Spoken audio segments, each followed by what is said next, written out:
नमस्ते, मेरा नाम सुमित है और आप हिंदी खबर का डिजिटल प्लेटफॉर्म देख रहे हैं। जम्मू कश्मीर में 5 अगस्त 2019 को केंद्र सरकार द्वारा राज्य को विशेष दर्जा देने वाले आर्टिकल 370 को हटाने के फैसले पर आखिरकार आज सुप्रीम कोर्ट ने भी अपना सुप्रीम फैसला सुना दिया है। कोर्ट ने केंद्र सरकार के फैसले पर हामी भरते हुए कहा कि जो फैसला लिया था वो सही था और ये बरकरार रहेगा। तो अब कोर्ट के इस ऐतिहासिक फैसले पर कश्मीरी नेताओं से लेकर केंद्र सरकार की क्या प्रतिक्रियाएं आ रही हैं, उसे जानने के लिए इस रिपोर्ट को पूरा देखें।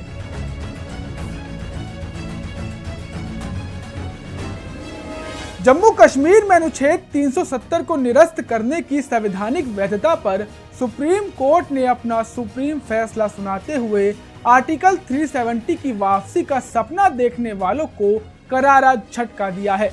सुप्रीम कोर्ट के मुख्य न्यायाधीश जस्टिस डीवाई चंद्रचूड़ की अध्यक्षता वाली 5 जजों की बेंच ने सर्वसम्मति से फैसला देते हुए जम्मू कश्मीर के विशेष दर्जे को खत्म करने का फैसला बरकरार रखा है, जिसके बाद अब सियासी गलियारा भी 2 धड़ों में बंटता दिखाई दे रहा है।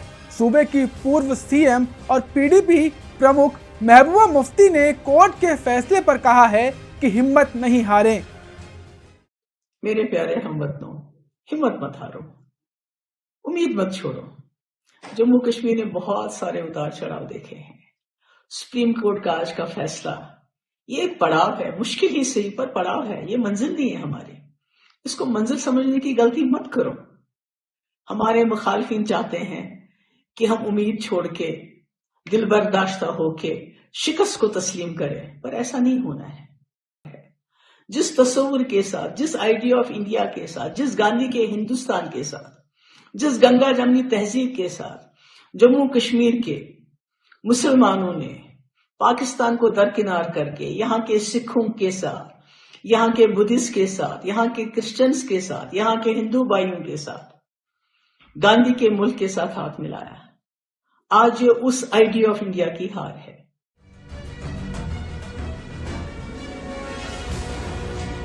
असदुद्दीन ओवैसी भी इस फैसले से संतुष्ट नहीं दिखाई दिए।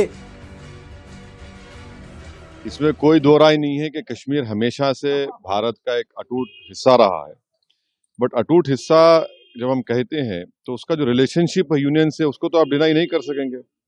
और ये जो कॉन्स्टिट्यूशनल रिलेशनशिप कश्मीर से यूनियन का रहा है वो परमानेंट हुआ है। जो कॉन्स्टिट्यूएंट असेंबली डिसॉल्व हुई है कश्मीर की। और दूसरी बात यह है कि किसी एक सेमिनार में चीफ जस्टिस ऑफ इंडिया ने कहा है, मैं अंग्रेजी में पढ़ देता हूं, कि public deliberation will always be a threat to those who achieve power in his absence. अब क्वेश्चन ये है कि जब आप एब्रोगेट कर रहे हैं स्पेशल स्टेटस, पूरे स्टेट को कर्फ्यू में लगाकर 356 लगा दिया आपने, इलेक्टेड असेंबली नहीं है, तो फिर कश्मीर में डेलिब्रेट किसने किया बताइए हमको, किसने क्या डेलिब्रेट किया? और बोम्बई में फेडरलिज्म को कहा गया कि बेसिक स्ट्रक्चर का हिस्सा है।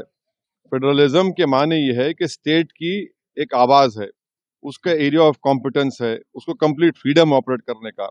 अब पार्लियामेंट कैसा बोलेगा असेंबली के लिए, और पार्लियामेंट और कैसे पार्लियामेंट एक रेजोल्यूशन पास करेगा जो असेंबली को पास करना था। तो मेरे नजर में 370 को जो एब्रोगेट किया गया है ये वायलेशन है कॉन्स्टिट्यूशनल मोरालिटी का।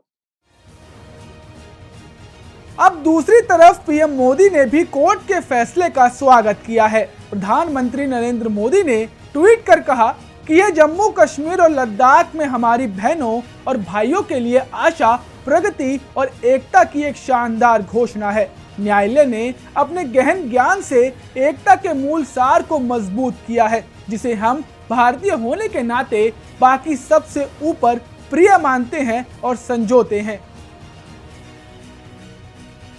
अब बेशक सुप्रीम कोर्ट ने जम्मू कश्मीर में अनुच्छेद 370 को हटाए जाने को संवैधानिक रूप से वैध ठहराया हो, लेकिन इसके साथ साथ सीजीआई ने यह भी निर्देश दिए हैं कि भारत के चुनाव आयोग द्वारा 30 सितंबर 2024 तक जम्मू कश्मीर विधानसभा के चुनाव कराए जाने के ऊपर कदम उठाए जाए और जल्द से जल्द जम्मू कश्मीर को एक राज्य का दर्जा भी दिया जाए। अब आप कोर्ट के इस फैसले पर अपनी क्या राय रखते हैं, हमें कमेंट कर जरूर बताएं।